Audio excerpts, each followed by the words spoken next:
Hey, this is Melinda with Empower the Yet. I'm the CEO of Empower the Yet, where I help busy mamas as a Christian life business coach really get clarity on how to use a virtual assistant to grow their business as well as being a breakthrough coach for mindset.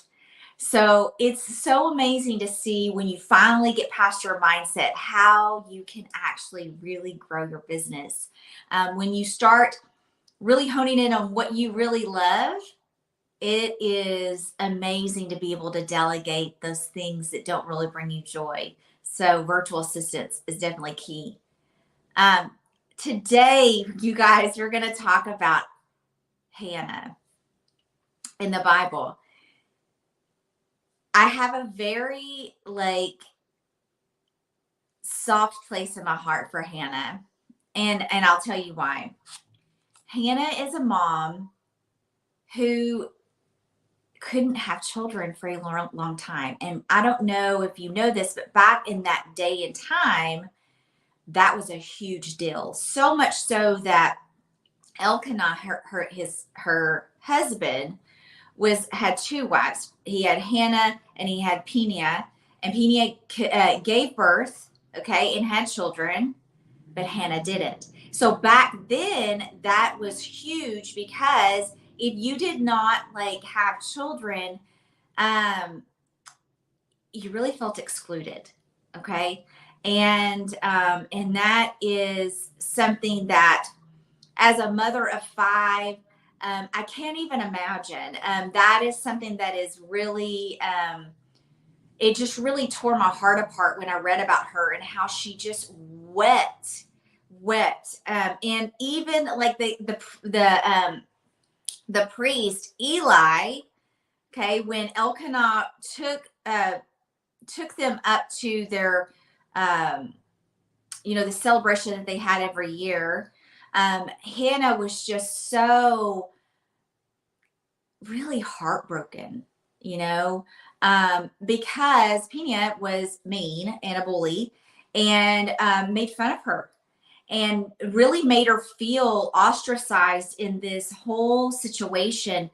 And on top of that, she already felt so heavy with this weight of not being able to have children and conceive. And for her, that was just, at that moment, it was just too much for her to bear. And Eli heard her sobbing and crying out to God, so much so that he thought that she was drunk and told her to pour out her wine. And she said, no, I haven't been drinking wine or anything stronger. I'm full of so much sorrow. And, she made a promise to God that she would give her son, when he blessed her with a child, to him as a sacrifice for her having a child. And so she even said, we will never cut his hair. And so God blessed her in that and gave her Samuel. And she had Samuel, and then she nursed him for quite a while, and then she was able to give him to the Lord, as she had promised. And you know Eli, when she went back, she said, remember me a few years ago, I was the one crying out to the Lord. I'm so sorry, hold on just a second. There we go.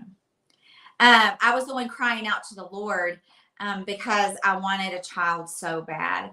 And so God blessed me with that, and he remembered her, and was, and honored that. So this story really resonated with me for several reasons. So a little bit about my story. When I was 16, I placed a baby for adoption in an open adoption with a Christian family, and her name was Faith, and they named her Faith.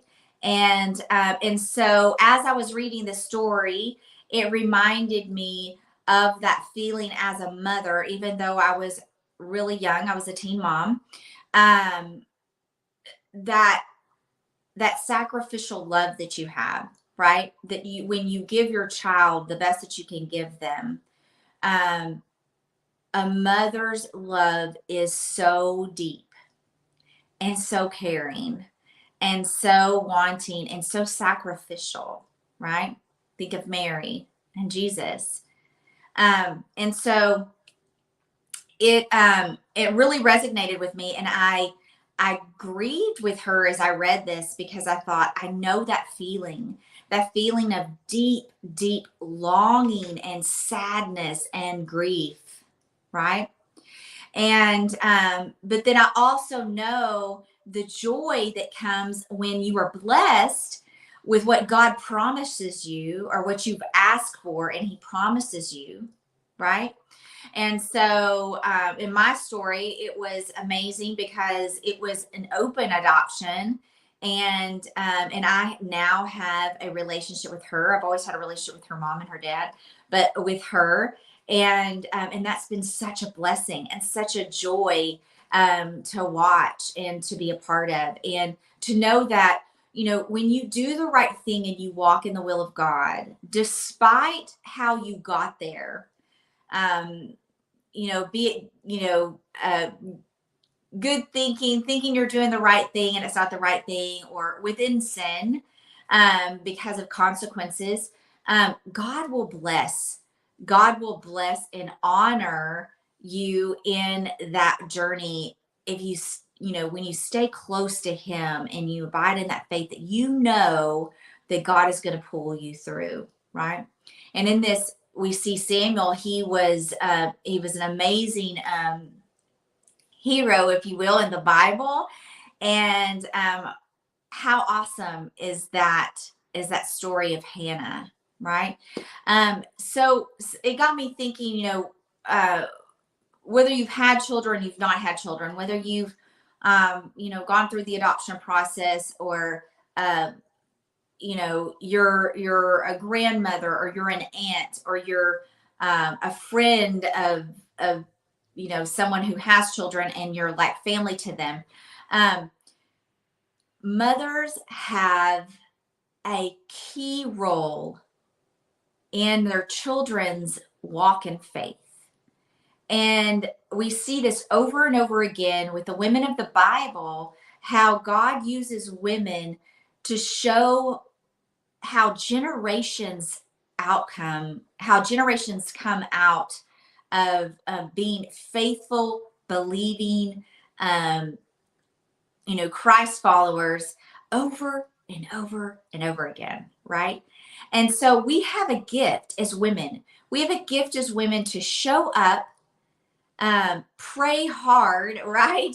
Pray well, pray consistently to the Lord, and give Him the cares, our cares, praise Him, um, and God knows the desires of your heart, right? God knows when you need to heal. God knows when you need to, when you want, you know, a certain outcome. You know, say that you have children that are of the age of they're getting married, and you've been praying all these years for their spouse, and you finally meet someone who, you know, in your gut, in your heart, is the perfect person for your child, and you're praying, right?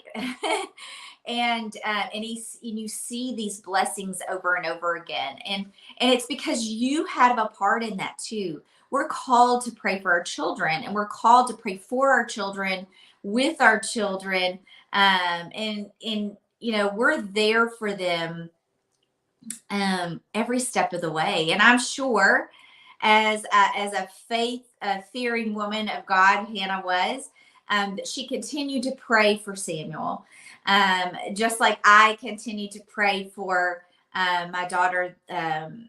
You know, where I was a birth mom and the biological mom, and just praying for her guidance, that she would know and love the Lord with all her heart, and she does. And I've been very blessed in that. Her mom and dad have really done a great and amazing job at raising her that way, and so I'm super blessed by that as well. So where are you in your walk in motherhood, and what are you, you know, look at like what your heart desires. Are you praying? Are you crying out to God for mercy, for your you know, for your heart to be filled, for God to perform a miracle in your life for some reason or another? Where's your prayer life as a mom? And is that something that needs to be worked on? Is that something that you need prayer for? And if that's the case, then feel free to DM and ask for prayer requests. Drop it in the comments what your where you are and what you're praying for if you need prayer requests. And what blessings has God blessed you with? Drop those in the comment. How have you seen God show up like he did for Hannah in your life? And then, sharing and being vulnerable and authentic in our walk also are testimonies to other people who need the courage and the hope and the strength in our stories to have a stronger faith and maybe lead them to Christ. So, on that note, I'm going to jump off, you guys, but I hope that this blessed you like it blessed me. Big virtual hugs to you guys. And until next time, remember, slay those giants in your life so you can live happy, joyous, and free, so you can change your family tree. Bye, guys.